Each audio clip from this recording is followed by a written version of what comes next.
Mr. President, last week I came to the floor to talk briefly about the news reports we've all been seeing surrounding the proposed merger between Pfizer and AstraZeneca, and the legislative proposals we are seeing from members of Congress in response to that merger. As you know, one of the key details in this merger is that when Pfizer, a large American company, acquires AstraZeneca, another large but somewhat smaller UK company, they plan to incorporate the new merged company in the United Kingdom, not here in the U.S. And as I said last week, I was concerned to learn of these plans, as were many of us here in Congress. After all, Pfizer is an iconic American company with over 100,000 employees. It ranks in the top 200 of global companies by revenue, according to the Fortune Global 500 list. It would be a great loss to our country to see it incorporated offshore. Still, it's difficult to blame them for this decision. According to sources, a desire to escape the high U.S. corporate tax is part of the motivation for this merger. This type of transaction, where a U.S. corporation merges with a foreign entity and incorporates elsewhere to escape the U.S. tax net, is sometimes referred to as an inversion. Inversions are a growing problem here in the United States. Indeed, large companies are leaving our country at an alarming rate. If you count the number of American corporations in the worldwide list of Fortune 500 companies, you'll see that the number has declined dramatically over the past decade, which is very unfortunate. This decline means less capital and less investment in the United States. It means a smaller U.S. tax base. And most importantly, it means more jobs that could be created, that should be created here in America, are being created elsewhere. So make no mistake, Mr. President, inversions are a big problem. And the problem seems to be growing every day. And as I mentioned here on the floor last week, there are, broadly speaking, two different ways Congress could act to address this problem. The first way would be to make it more difficult for a U.S. corporation to invert. That's the approach, my friend, the chairman of the Senate Finance Committee endorsed a few days ago in an op-ed in the Wall Street Journal. As the chairman noted in his opinion piece, current law requires companies moving overseas to have at least 20% new ownership to avoid some very bad tax consequences. His proposal, the one he outlined in this article, would be to increase that benchmark to 50% for all inversions taking place after May 8th of this year. That means his proposal restriction would be retroactive for all inversions that happened between last Thursday and the date his proposal may be signed into law. Of course, this is hardly a new idea. President Obama included a similar proposal in his budget. Given the amount of hand-wringing we've seen over just the Pfizer-AstraZeneca merger and the subsequent erosion of the U.S. tax base from my friends on the other side, you think a proposal like the one the chairman floated in his op-ed would raise a significant amount of revenue. However, if you think that, you'd be wrong. All told, his proposal would raise roughly $17 billion over 10 years. That's about $1.7 billion a year.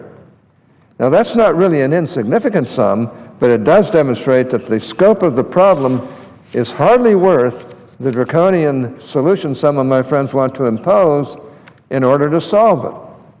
Let me be clear. I share my colleagues' concerns about the number of inversions that have taken place over the last few years. However, I do not believe that imposing confusing and arbitrary retroactive restrictions on U.S. companies is the answer. There is an alternative approach, which brings us to the second way Congress could act to prevent more inversions. The second way to address the problem of inversions is to make the United States a more desirable location to headquarter businesses. While it will require a lot of work and compromise, this is by far the better approach. This approach, of course, means lowering the corporate tax rate. It also means replacing our antiquated worldwide tax system, or taxation system. Under current law, U.S. corporations are taxed on their worldwide income, but foreign corporations are subject to tax only on income arising from the United States. In other words, we subject our corporations to a worldwide tax system while subjecting foreign corporations to a territorial tax system. On top of that, most of our major trading partners, tax companies, domiciled in their own countries on a territorial base as well, unlike our country. Long story short, our system of worldwide taxation places us at a competitive disadvantage and makes the U.S. a less than optimal place for companies to locate their businesses. That being the case, as important as it is to get the corporate tax rate down, no matter how low we get that rate, we still need to scrap and replace our outdated worldwide taxation system. That is why tax reform is so important. It's just one of the reasons, of course, but it's a really important reason. Tax reform, if it's done right, will get at the root problem rather than simply dealing with symptoms. I should note that inversions are only one symptom of our dysfunctional international tax rules. Other types of transactions further illustrate why the entire system that we have is problematic. For example, there are strong incentives currently for a U.S. parent company to sell its foreign subsidiaries to foreign corporations in order to escape the U.S. tax net. There are strong incentives to set up a startup business as a foreign corporation. Neither of these transactions are inversions, but they do show the point that it is, for tax purposes, often better not to be a U.S. corporation or to be controlled by one. And while these other sorts of transactions don't grab headlines like inversions do, they are nonetheless indicative of real problems in our tax code. That being the case, a proposal to restrict or eliminate inversions would really only go after one particular type of problem, leaving the rest of the fundamental flaws in our tax system firmly in place. Proposals to restrict inversions or to impose some sort of management and control test are like trying to plug the dike with your fingers to keep capital and jobs from flowing overseas.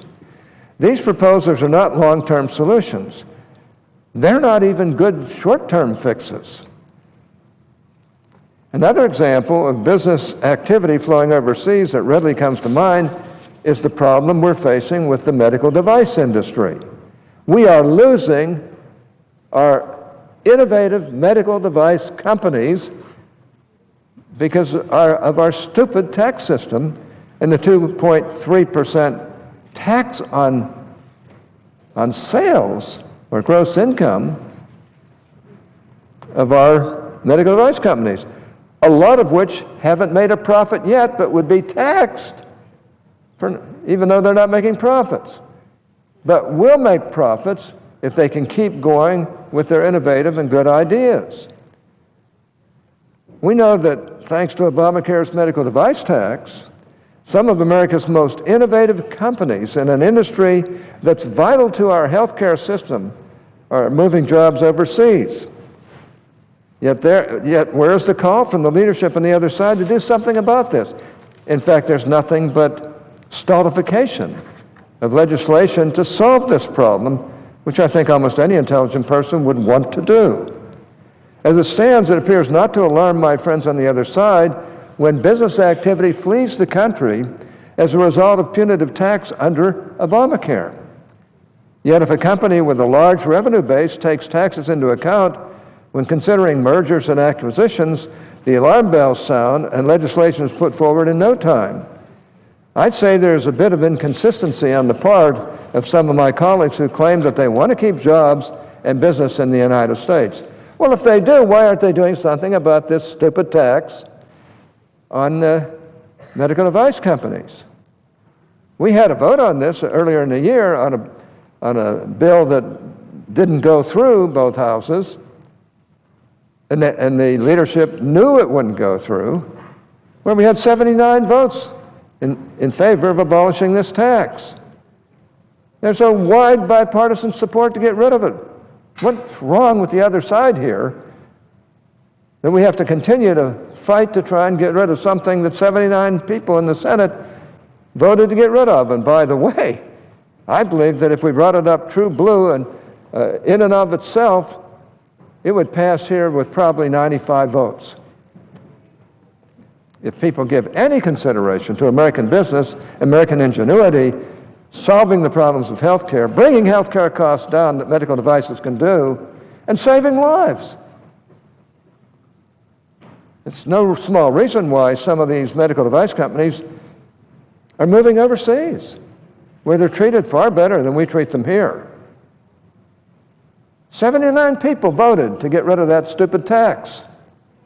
And yet the leadership of this body won't allow it to be brought up freestanding or on some bill that basically has a chance of passage through both houses of Congress.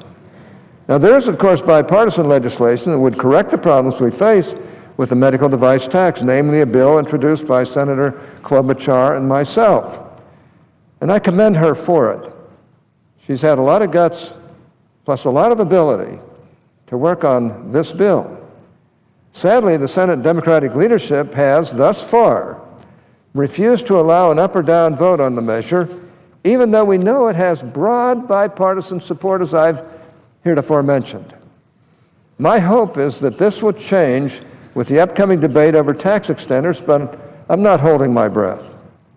Given our ongoing experience with the medical device tax, I have to say I'm a little skeptical when my colleagues on the other side of the aisle say they are concerned about American companies moving addresses and operations out of the country. Indeed, if they were really so bothered by this, we would have repealed this medical device tax a long time ago. Finally, Madam President, I would just like to give a brief aside on the topic of retroactive changes to our tax laws. In my view, stability and predictability are bedrock principles of the law. When it comes to our tax code, we've gotten away from that over the years. Restoring these principles to our tax system should be one of our main goals of tax reform. Put simply, retroactive changes to the law, the kind envisioned by my colleagues' op-ed, are the antithesis of stability and predictability and will only make tax reform that much harder. No matter how well-intentioned and no matter how large the short-run revenue gains are to be had from retroactive changes, I believe the long-term effects are harmful, and in my opinion, such proposals should be viewed with a healthy dose of skepticism. I know my colleague is very sincere in making the points that he has, but I have to rebut those points, and I believe I've done so effectively. Once again, Madam President, the effort to prevent tax-motivated inversions can be boiled down and separated into two basic camps. One side would have us simply address the problem and impose arbitrary and perhaps costly restrictions on American businesses to prevent them from leaving the country. The other side would make the U.S. a better place to do business, preventing companies from wanting to leave in the first place and inviting new ones to form and prosper here. Only one of these approaches will actually fix the problem. Only one of these approaches will help create jobs and grow the economy. And only one of these approaches will put our nation on a path to greater prosperity. That approach is, of course, comprehensive tax reform. That is what is needed. That is where our focus should be. As I said last week as the ranking member of the Senate's Tax Writing Committee, my focus when it comes to the problem of inversions is to fix the underlying problems, not to tinker on the edges, focusing on the symptoms. I hope that eventually that is the approach we take. I want to thank you, Madam President, and I yield the floor.